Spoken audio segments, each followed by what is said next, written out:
Guys, tahu gak sih kalau ternyata ada gangguan mental terkait identitas ganda. Jadi identitasnya lebih dari satu gitu. Penasaran gak sih? Oke, kita langsung mulai aja.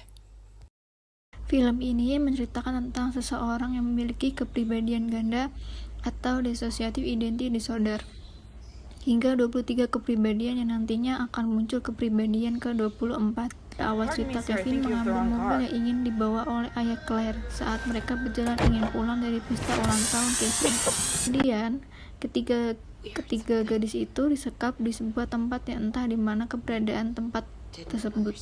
Remaja yang diculik oleh Dennis, yaitu adalah salah satu kepribadian Kevin, dan disekap di ruangan bersama dua temannya.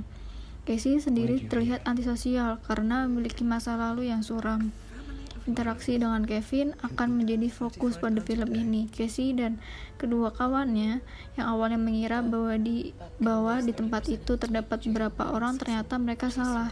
Semua orang yang mereka kira ternyata semuanya adalah Kevin. Nah, ternyata Kevin selalu berganti pakaian saat kepribadian dia yang lain muncul. Pria yang menderita dissociative identity disorder atau DID membuatnya memiliki 23 kepribadian yang masing-masing memiliki ciri khas masing-masing. Kepribadian ini tercipta karena Kevin sering disiksa oleh ibunya saat masih kecil. 23 kepribadian ini awalnya hidup rukun dan mampu mengendalikan tubuh Kevin secara teratur, tapi semua berubah saat 3 kepribadian Dennis, Patricia, dan Hedwig merencanakan sesuatu dan menamai diri mereka dengan julukan The Horde. Saat ini, Dennis menculik 3 remaja yang dengan tujuan terakhir adalah menumbalkan mereka. Pada kepribadian ke-24 yang disebut The Pitch, psikolog Kevin, yaitu Dr. Karen Fletcher yang diperankan oleh Betty Clay, tetap menjalankan konseling walaupun terlihat Kevin sudah lebih baik dan mengendalikan kepribadiannya. Namun Dr. Fletcher merasa bahwa Kevin sedang tidak baik-baik saja karena kepribadian Kevin lain mengirimkan email kepadanya. Kepribadian Kevin yang ke-24 berupa monster. Untuk memunculkan kepribadian tersebut, Kevin harus menjemputnya. Kevin dianggap lemah oleh kepribadian lainnya, yaitu Dennis dan Patricia, sehingga mereka berdua mendominasi tubuh Kevin dan mencoba untuk menjemput kepribadian yang ke-24 tersebut. Sebenarnya, apa sih DID itu? DID atau Dissociative Identity Disorder adalah kondisi di mana seseorang memiliki 2 atau lebih kepribadian yang berbeda. DID umumnya disebabkan oleh pengalaman traumatis yang terjadi secara berulang di masa kanak-kanak. Nah, kondisi ini yang membuat penderitanya mengembangkan 1 atau lebih kepribadian alternatif yang diketahui secara sadar maupun tidak oleh sang penderita. DID ini adalah penyakit mental yang cukup langka terjadi, namun bisa menyerang berbagai usia. DID ini sebenarnya guys masih jadi kontroversi di kumpulan psikolog karena mereka masih debat sana-sini tentang sebenarnya gangguan ini tuh ada nggak sih? Nah, dan yang menarik, beredar mitos mengenai gangguan ini di masyarakat. Apa aja? Sanskui kita bakal lihat satu-satu. Mitos versus fakta pertama. Dia kok tiba-tiba jadi aneh gitu sih sifatnya? Tiba-tiba jadi suka bentak-bentak orang, padahal sebelumnya nggak pernah tuh kayak gitu. Cara bicaranya juga aneh.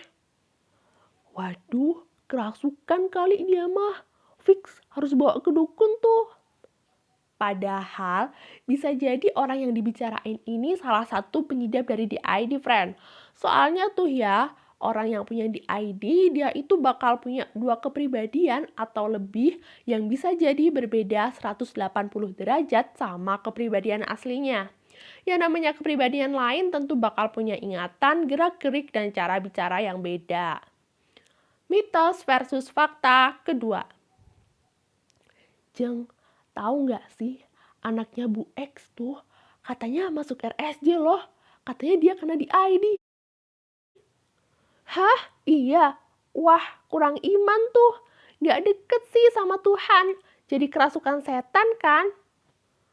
Padahal nih guys, sebab terjadinya DID itu bukan karena nggak deket sama Tuhan terus kerasukan ya.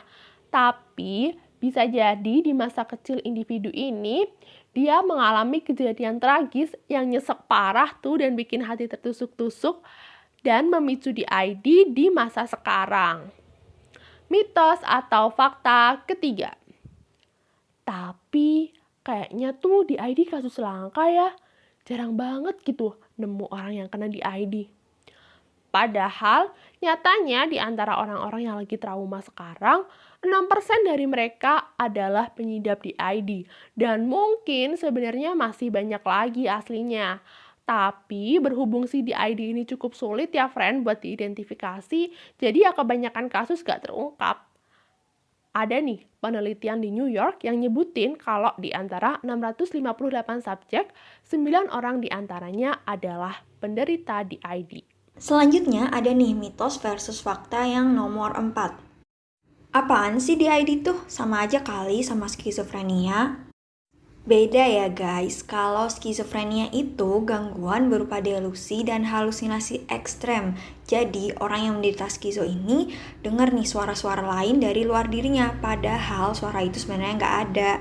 Nah, sedangkan DID itu kepribadian ganda yang terbentuk dan sepenuhnya hidup berdampingan dalam satu orang. Jadi, orang dengan DID itu tuh nggak halu atau delusi ya. It's still their own selves, just being another version of themselves gitu. Nah, selain mitos-mitos misleading yang udah kita bahas dan luruskan tadi, ada juga nih stigma-stigma negatif yang muncul dan beredar di masyarakat. Aduh, emang kadang nih ya orang-orang tuh suka ngomong tanpa dasar yang benar. Ngomongnya jangan sembarangan, Mbak. Ya, kok ngomong jangan ngangong-ngangong ngomong lu. Stigma pertama nih, ada orang-orang yang kemakan sama gambaran DID yang ditunjukin sama media-media. Contohnya film Split yang udah diceritain di awal tadi. Nah, mereka itu menganggap kalau individu yang punya DID itu pasti kasar. Padahal enggak loh guys, apa yang ditampilkan di film Split atau film-film lain yang menceritakan tentang DID itu enggak semuanya benar dan tepat.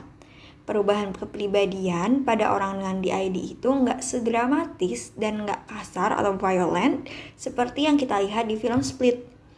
Juga nggak ada hubungan antara kriminalitas dengan gangguan ini ya. Jadi stigma kalau orang dengan DID itu pasti kasar sebenarnya terlalu generalizing ya, dan nggak selalu benar juga.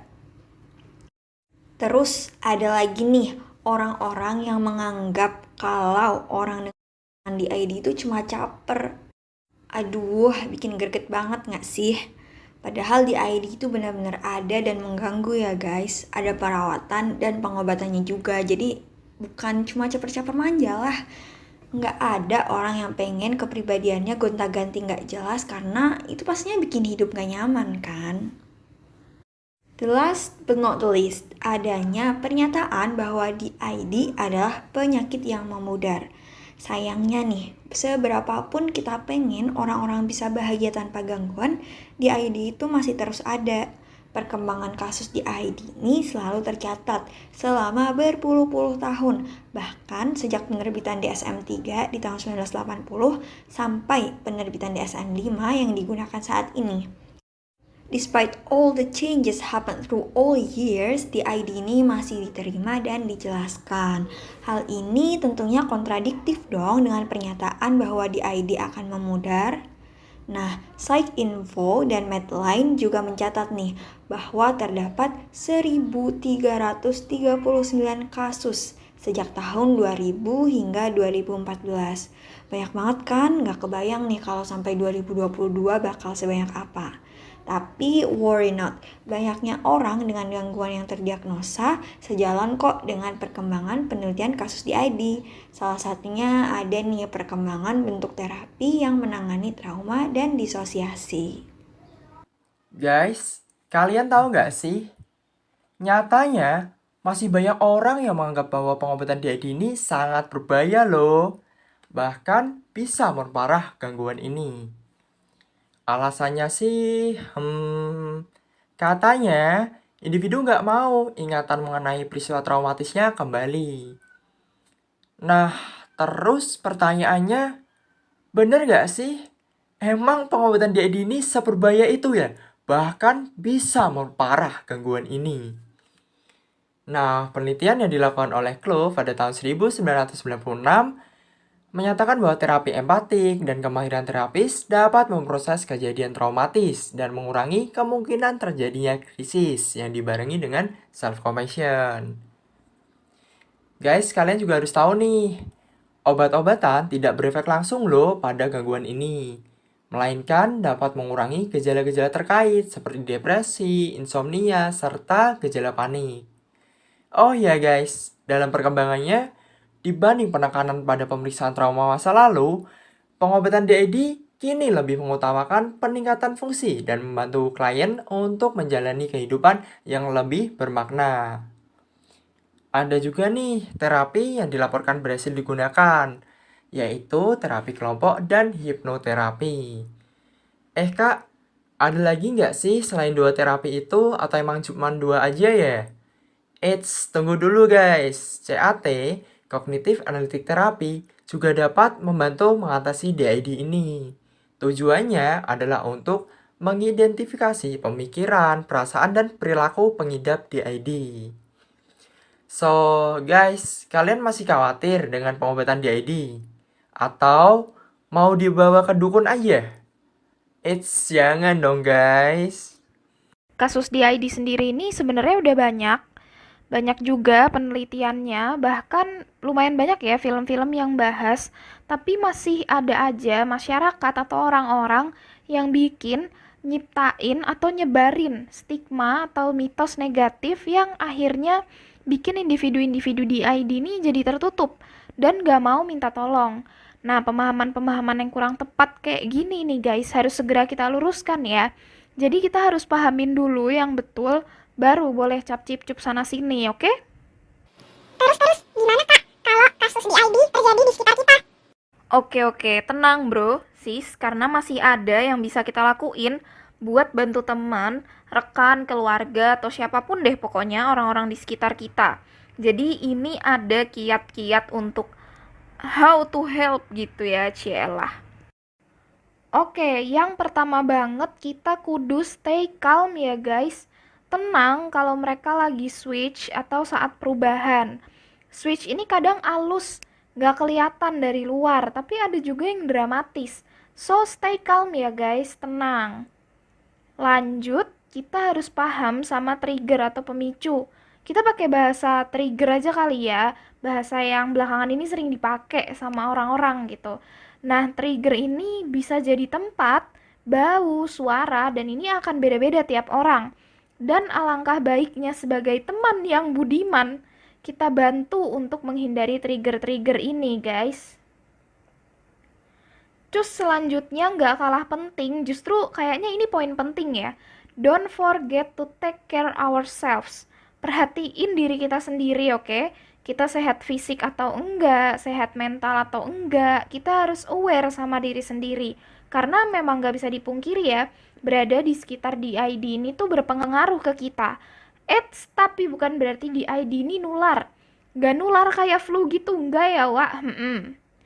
Nah, last but not least, kita bisa banget buat nyaranin ke tenaga ahli, kayak psikolog atau psikiater buat mereka yang mungkin belum pernah ke sana nih guys, atau baru aja sadar sama gejala-gejalanya.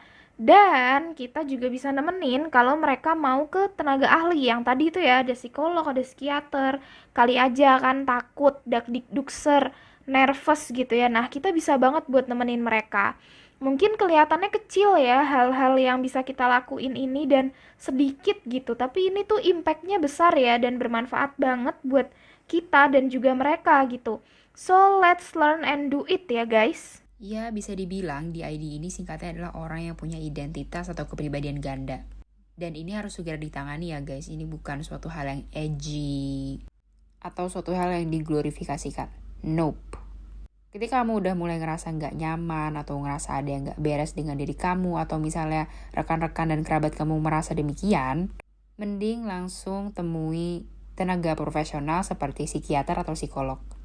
Jangan ke dukun, aduh. Wong sekarang kalian kalau ke psikiater dan psikolog itu bisa di-cover pakai BPJS loh. Kalau ke dukun kan nggak bisa pakai BPJS. Oh iya, jangan juga self-diagnose. Ini bener-bener deh, orang-orang yang suka self-diagnose ini adalah orang-orang yang paling sok tahu sebenarnya. Dan ini tuh bisa merugikan diri kalian sendiri dan orang lain. Jadi stop self-diagnose ya sayang ya. Ya, semoga dari sini kita belajar terkait salah satu gangguan mental yang kita perlu aware. Semoga ilmunya bermanfaat. Stay happy and stay healthy everyone. Udah gitu aja. Dadah!